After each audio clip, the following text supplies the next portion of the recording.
They had one thing in their mind. They looked like warmed over death because of the hidden things in their lives. You don't go around saying, I got heroin. It's hidden. A lot of people don't hide it very well. They get so wrapped up in it. But generally it's hidden. And that's what he was saying. That thing will come and get you when you least expect it, in the seriousness of what's coming. Yes, the devil was out to get your goat. We'll get that tree first thing. Bam. Yeah. That'll set her off. We know how to push her buttons. They study us. Yes, they do. And they come back around, and if they'll leave you alone for a while, then they'll come back around. I don't need to yell, but they will come back around to see how you're doing and then do something else. I know that for a fact. I know the spirit realm. Yeah. I know it. I know. If you're going to go conquer somebody, don't you observe them first? Mm-hmm. Holy cow.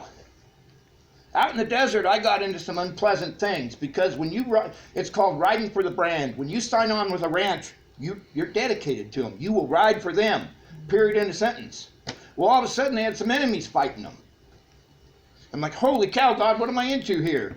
He says, you're riding for these people. He says, you're theirs. But he says, I'm yours, and you're with me. He says, go and do this and this. And he'd put me out somewhere. I'm like, why am I standing here? All of a sudden, a mile away, a car go by. He said, did you see that? I said, yes. He said, go make a phone call. Just what you're talking about. They were feuding over lands. They were feuding over cattle. They were feuding over all sorts of stuff. And God strategically put me in places.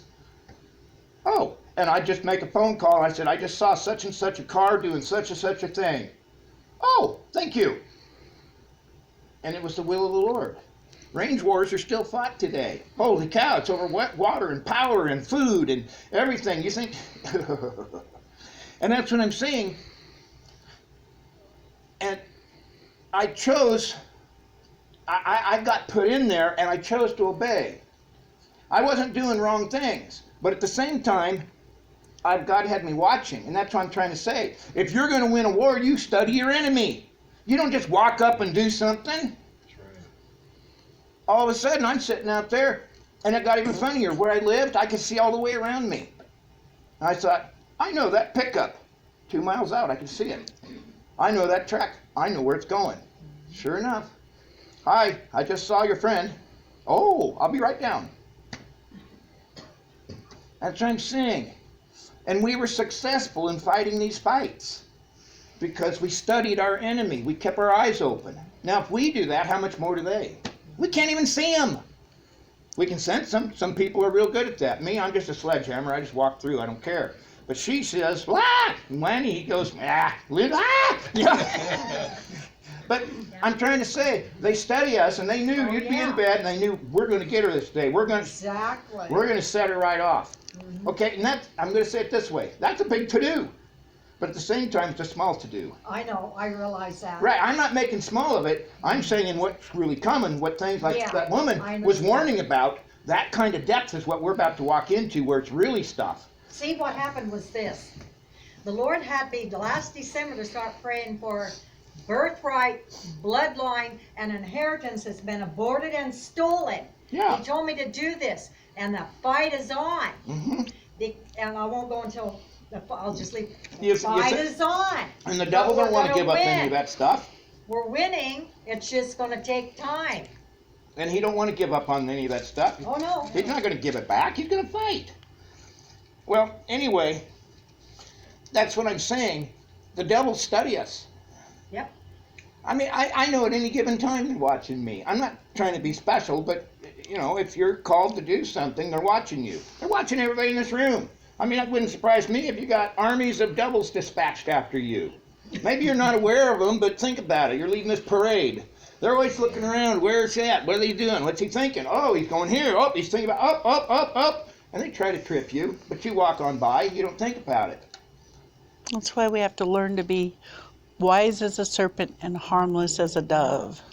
But in the days that are coming, with the evil that's coming, because you got people that don't even know what sex they are. Yeah. And they're pushing their rights upon us, and their things upon us, and all sorts of crazy stuff. And I don't know how serious it is. I mean, we've been talking about fires and floods and tornadoes and hurricanes and, but we sit here in a land of peace, but I know that's not going to stay this way. And so in this depth of what we're coming, because Kim asked me a question today. I got to stop here for a minute on this scripture. This is good. She said to me, I was telling her about the depth of evil that's coming and how God's judging the land. And she says, well, what if there's 5 righteous people? Oh. And I said, okay, that's good.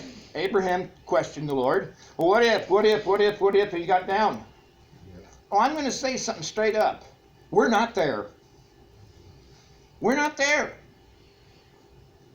Christ came, that's one reason why we're not there. But the bigger issue was, yes, God was judging Sodom and Gomorrah. Yes, we went way past them. Yeah. And God is judging this land. Whether America wants to wake up or not, whether the church wants to wake up or not, it's still coming. And she said, well, what if there's 5 righteous people in the city? And I said, we're not there. I said, that scripture, and I have to say it this way, you got to listen to this closely. We are at the end of days, literally. We're not talking about being there. We have arrived. The bus is stopped, and this is where we're at in the timeline of Jesus Christ. Yeah. It's at the end. He's going to come somewhere, okay? He's not the fish cooking Jesus offering you some fish. Here, have some fish. No, he says, when I appear, you poof, poof. There ain't no changing. You best get it on now. Because when I show up, it's game over instantly. Poof, done, history. And in that, I told Kim there's 2 things right now you got to watch for. And I didn't know it until I started talking this morning. I said, 1, it's the end of the age. Period, end of sentence. We're here. Don't let anybody say, oh, it's coming. No, you're here. It's going down big time, and we're here to finish it. We're going to ride it to a standstill, like they say in Buckaroos. Now, the second thing is, okay, what about the 5 righteous people? God, I have to put it this way. Today, we can't worry about ourselves. We have to worry about the God. What's his program? I appreciate that woman. What am I doing? What is the Holy One doing today? Are we on his page? Are we doing our thing? Oh, God, save me! Really? Should be God save them. And that's what I was telling Kim. You can't go praying, oh, God, save the city for 5. No. If you're in tune with God and his program, you're going to realize it takes this mess, this level of judgment, because 1, you're at the end of the age. 2, somebody may turn. It's not about ourselves. Christ was not about himself. He was about us. Not my will, but thy will, Father. He went to the cross. Poof. And so it's not right to say, well, what if there's 5 righteous people in the city? That doesn't fit. Yes, it's in the book. Yes, Abraham did it. But now we are at the end of the age. The times have changed. The game has changed. You can no longer apply that to today. Well, God, what if there's 5 righteous people in Winston? Okay, there is. There's more than that. We're all sitting here. And we know of others that are righteous and holy. We're not it. But at the same time, our prayer should be, not I, but thy will be done. I mean, and Job came to me. That scripture.